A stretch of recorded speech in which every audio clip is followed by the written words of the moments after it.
ചില ദിവസം നമുക്ക് ചോറ് കറി കൂട്ടാൻ ഇതൊക്കെ ഇങ്ങനെ വെക്കാൻ ഭയങ്കര മടി തോന്നും അല്ലേ? അങ്ങനെ മടി പിടിച്ചൊരു ദിവസം 10 മിനിറ്റ് കൊണ്ട് റെഡിയാക്കാൻ പറ്റുന്ന ഒരു ഡിഷ് പറഞ്ഞു തരട്ടെ. കോക്കനട്ട് റൈസ് ഒരു കുക്കറിൽ 10 മിനിറ്റ് കൊണ്ട് റെഡിയാക്കാം. കുട്ടികൾക്ക് നല്ല ഇഷ്ടപ്പെടും. ഞാൻ ഈ ഒരു സംഭവം ഓഫീസിലൊക്കെ കൊണ്ടുപോകുമ്പം എൻ്റെ കൂട്ടുകാർക്കൊക്കെ ഭയങ്കര ഇഷ്ടമുള്ള സാധനമാണിത്. അവർ നിരന്തരം ആവശ്യപ്പെടുന്ന ഒരു റെസിപ്പിയും കൂടെയാണിത്. ഓക്കെ, അപ്പോൾ നമുക്കിതെങ്ങനെ പ്രിപ്പയർ ചെയ്ത് നോക്കിയിട്ട് വരാം. ഇതിനായിട്ട് ഒരു കുക്കറിൽ ഒരു ടീസ്പൂൺ നെയ്യ്, നല്ല നെയ്യ് തന്നെ ഉപയോഗിക്കണം കേട്ടോ, ഒരു ടീസ്പൂൺ മതി.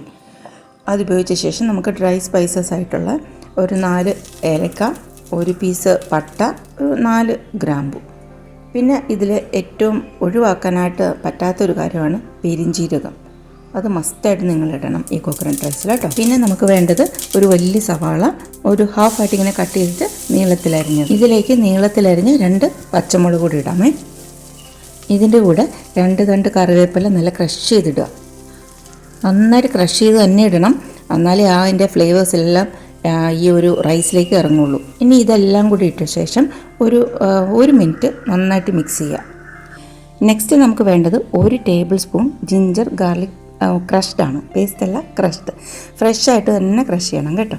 രണ്ടും കൂടെ ഒരു വലിയ സ്പൂൺ. അതും ഇതുപോലെ ഒരു 2 to 3 മിനിറ്റ്സ് ഒരു മീഡിയം ഫ്ലെയിമിൽ വെച്ചിട്ട് നന്നായിട്ട് സോട്ട് ചെയ്യണം. നമ്മുടെ അണിയൻ്റെ കളറൊന്നും മാറരുത്, ഇതുപോലെ ഒരു ട്രാൻസ്ലൂസൻ്റായിട്ട് വരണം, അത്രയും മാത്രം മതി. ഒണിയൻ ബ്രൗൺ ആവരുത്, കാരണം അത് അണിയൻ അങ്ങനെ ബ്രൗൺ ആയി കഴിഞ്ഞാൽ നമ്മുടെ റൈസിൻ്റെ കളറ് മാറിപ്പോവും, ഒരു കറുത്ത ഒരു ബ്രൗൺ ഷെയ്ഡ് വരും. അങ്ങനെ വേണ്ട, നമുക്കൊരു നല്ല വൈറ്റ് അല്ലെങ്കിൽ ഒരു ടേമറിക് കൂടി ഇടുവാണെങ്കിൽ ഒരു ലൈറ്റ് യെല്ലോ, അതാണ് നമുക്ക് വേണ്ടത്. ഇത്രയും മതി. ഇതിലേക്ക് നമുക്ക് ഞാനൊരു 20 മിനിറ്റ്സ് കുതിർത്ത് വെച്ചിരിക്കുന്ന ബസ്മതി റൈസാണ് കേട്ടോ. ഇതിന് ബസ്മതി റൈസോ അല്ലെങ്കിൽ കൈമാരിയോ, അത് ഇതിലേതെങ്കിലും ഒന്ന് എടുക്കണേ. അതുപോലെ തന്നെ റൈസ് കുതിർക്കുമ്പം ഒരു 15 to 20 മിനിറ്റ്സ് മാത്രം കുതിർത്താൽ മതി. അതിൽ കൂടുതൽ കുതിർത്ത് കഴിഞ്ഞാൽ അരി പൊടിഞ്ഞു പോകും. ഈ റൈസ് ഇട്ട ശേഷം ഒരു ലോ ഫ്ലെയിമിൽ വെച്ചിട്ട് ഒരു 2 മിനിറ്റ്സ് മതി. ഇനി ഇതിലേക്ക് ഒരു ഹാഫ് ടീസ്പൂൺ പൊടിച്ച പെപ്പർ കൂടെ ആഡ് ചെയ്യുക. ഫ്രഷായിട്ട് ഗ്രൗണ്ട് ചെയ്തെടുത്താൽ അത്രയും നല്ലത്. അതും ഒരു മിനിറ്റ് ലോ ഫ്ലെയിമിൽ ഒന്ന് സോട്ട് ചെയ്യുക. നമ്മൾ ആഡ് ചെയ്ത എല്ലാ സ്പൈസസിൻ്റെയും റോ സ്മെല്ല് മാറണം. പറയാൻ വിട്ടുപോയി, ഇത് 1 ഗ്ലാസ് അരിയാട്ടോ ഞാൻ എടുത്തിരിക്കുന്നത്. 1 ഗ്ലാസ്, നമ്മുടെ സ്റ്റീൽ ഗ്ലാസ്സിലെ സാധാരണ ഗ്ലാസ്, ആ ഒരു ഗ്ലാസ്സിലാണ് ഞാനിത് ഇപ്പോൾ പ്രിപ്പയർ ചെയ്ത് കാണിക്കുന്നത്. റൈസ് ഒരു 2 മിനിറ്റ്സ് ഫ്രൈ ചെയ്ത ശേഷമാണ് നമ്മൾ കോക്കനട്ട് മിൽക്ക് ആഡ് ചെയ്യുന്നത്. റൈസ് എടുത്ത അതേ ഗ്ലാസ്സിൽ 1 ഗ്ലാസ് കോക്കനട്ട് മിൽക്ക്. അതിന് ഞാൻ എടുത്തിരിക്കുന്ന കോക്കനട്ട് മിൽക്ക് പൗഡറാണ്, ഒരു സാഷ്. ആ 1 ഗ്ലാസ് കോക്കനട്ട് മിൽക്കിൻ്റെ കൂടെ തന്നെ 1 ഗ്ലാസ് വാട്ടർ. ഓക്കെ, അതായത് 1 ഗ്ലാസ് അരിക്ക് 1 ഗ്ലാസ് കോക്കനട്ട് മിൽക്ക്, 1 ഗ്ലാസ് വെള്ളം. അപ്പോൾ റേഷ്യോ മനസ്സിലായല്ലോ, 1 ഗ്ലാസ് അരി, 1 ഗ്ലാസ് വെള്ളം, 1 ഗ്ലാസ് കോക്കനട്ട് മിൽക്ക്. ഈ റേഷ്യോ കറക്റ്റായിരിക്കണം, കൂടിയും പോണ്ട കുറഞ്ഞും പോണ്ട. ഇനി ഇതിലേക്ക് നമുക്ക് ആവശ്യത്തിന് ഉപ്പിടാം. യെല്ലോ കളർ നിങ്ങൾക്ക് ഇഷ്ടമാണെങ്കിൽ ഒരു പിഞ്ച് മഞ്ഞളൂടെ ആഡ് ചെയ്യാം. എനിക്ക് വൈറ്റ് ആയിട്ടിരിക്കുന്നതന്നെ ഇഷ്ടം, അതുകൊണ്ട് ഞാൻ മഞ്ഞൾ ആഡ് ചെയ്യുന്നില്ല കേട്ടോ. അപ്പോൾ ഇത്രയേ ഉള്ളൂ. ഇത് നമ്മൾ നന്നായി മിക്സ് ചെയ്ത ശേഷം അതിൻ്റെ ലിഡ് അടച്ചിട്ട്, വാഷർ ഇട്ടിട്ടുണ്ട്, ലിഡ് അടച്ചിട്ട് വെയിറ്റ് ചെയ്യാം.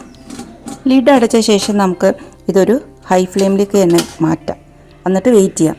ഇതിൻ്റെ വെയിറ്റ് ഇട്ടിട്ടില്ല കേട്ടോ, ഞാൻ ശ്രദ്ധിച്ചാൽ നിങ്ങൾക്കറിയാം, ഇതിൻ്റെ വെയിറ്റ് ഇട്ടിട്ടില്ല. ഒരു ഹൈ ഫ്ലെയിമിലാവുമ്പോഴേക്ക് ഇതിൽ നിന്ന് ഇങ്ങനെ ബബിൾസ് വന്നു തുടങ്ങും. ആ നോസിൽ കൂടെ ഇങ്ങനെ ബബിൾസ് സ്റ്റീമും വന്ന് തുടങ്ങുന്ന അവസരത്തിൽ വെയിറ്റ് ഇടുക. വെയിറ്റ് ഇടുന്നതിൻ്റെ ഒപ്പം തന്നെ ഫ്ലെയിം ഏറ്റവും സിമ്മിലാക്കുക. ഏറ്റവും ചെറിയ ബേണർ അതിൽ വയ്ക്കുക.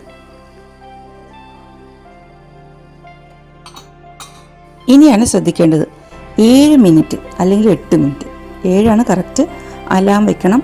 അലാം വെച്ചില്ലെങ്കിൽ ഉറപ്പായിട്ട് നിങ്ങൾ മറന്നു പോകും. ഞാൻ പലവട്ടം ഇത് മറന്നിട്ടുണ്ട്, അനുഭവം ഉള്ളതുകൊണ്ട് കേട്ടോ പറയുന്നത്. ഈ 7 മിനിറ്റ്സ് കഴിഞ്ഞാൽ ഫ്ലെയിം ഓഫ് ചെയ്യാം. പിന്നെ സ്റ്റീമൊക്കെ പോയ ശേഷം തുറക്കുക. അതിനുശേഷം സ്പൂൺ വെച്ചോ ഫോർക്ക് വെച്ചോ ഈ റൈസ് ഒന്ന് സെപ്പറേറ്റ് ചെയ്തിട്ട് കൊടുക്കുക. ഞാൻ നേരത്തെ പറഞ്ഞ ചെറിയ സംഭവങ്ങളെല്ലാം ശ്രദ്ധിച്ച് ഈ ഒരു 7 മിനിറ്റ്സ് കറക്റ്റായിട്ട് അലാമൊക്കെ വെച്ച് നോക്കിയാൽ നിങ്ങൾക്ക് ഇതുപോലെ ഒരു റൈസ് ഒന്നിൽ തൊടാതെ ഇങ്ങനെ നല്ല പെർഫെക്റ്റ്ലി കുക്ക്ഡ് ആയിട്ടുള്ള റൈസ് കിട്ടും. ഈ സമയത്ത് നമുക്ക് വേണമെങ്കിൽ ആഡ് ചെയ്തിരിക്കുന്ന ഡ്രൈ സ്പൈസസ് ഇല്ലേ, പട്ട, ഗ്രാമ്പൊക്കെ, ഏലക്കയൊക്കെ കാണുന്നത് നമുക്ക് ഇങ്ങനെ പറക്കി കളയാം. ഇതിൻ്റെ കൂടെ ഞാനൊരു സാലഡ് പ്രിപ്പയർ ചെയ്യുന്നുണ്ട്. വെറും കുക്കുംബറും പൊമഗ്രനേറ്റും മാത്രമേ ഉള്ളൂ, നല്ല കട്ട പുളിയില്ലാത്ത തൈരും. ഓക്കെ, അത് മാത്രമേ ഉള്ളൂ, വെറും ഒരു സിമ്പിൾ സാലഡ്. പിന്നെ ഈ ഒരു കോക്കനട്ട് റൈസ് നോൺ വെജ് കറീസിൻ്റെ കൂടെ അതുപോലെ തന്നെ വെജ് കറീസിൻ്റെ കൂടെയും സുഖമായിട്ട് പോകും കേട്ടോ. ചിക്കൻ ഒരു മസാലയോ ചിക്കൻ ഫ്രൈ ഒക്കെ ഉണ്ടെങ്കിൽ സൂപ്പറാണ്. ഇപ്പം ഞാനിവിടെ ഒരു വെണ്ടയ്ക്ക ഫ്രൈ ആണ് ചെയ്യുന്നത്. ഇവിടെ മോന് ഭയങ്കര ഇഷ്ടമാണത്. അതും ഈ ഒരു സാലഡും പിന്നെ ഒരു കൊണ്ടാട്ടമുളകും മാത്രമേ ഉള്ളൂ. ഒരു പിക്കിൾ വേണമെങ്കിൽ അതും ആകാം. സൂപ്പറാണ്, കഴിച്ചു നോക്കൂ. നിങ്ങൾക്ക് തന്നെ ഇമാജിൻ ചെയ്യാവുന്നതേ ഉള്ളൂ. നല്ല ഫ്ലേവർഫുൾ ആയിട്ടുള്ള ബസ്മതി റൈസ് കോക്കനട്ട് മിൽക്കിലാണ് നമ്മൾ കുക്ക് ചെയ്തിരിക്കുന്നത്. അപ്പോൾ അത് എത്രത്തോളം ടേസ്റ്റി ആയിരിക്കുന്നത് നിങ്ങൾക്കൊന്ന് ജസ്റ്റ് ഊഹിക്കാവുന്നതല്ലേ ഉള്ളൂ. ഇത് മസ്റ്റായിട്ട് നിങ്ങൾ ട്രൈ ചെയ്ത് നോക്കണം. കുട്ടികൾക്കൊക്കെ വളരെ ഇഷ്ടപ്പെടും. ലഞ്ച് ബോക്സിലൊക്കെ കൊടുത്തു വിടാനും നമുക്ക് ഓഫീസിലൊക്കെ കൊണ്ടുപോകാനും വളരെ സൂപ്പറായിട്ടുള്ളൊരു ഫുഡാണ്. ഓക്കെ, അപ്പോൾ ഇതുപോലെ മറ്റൊരു ഇൻട്രസ്റ്റിംഗ് റെസിപ്പി ആയിട്ട് നമുക്ക് വീണ്ടും കാണാം. അതുവരയ്ക്കും ബൈ ബൈ.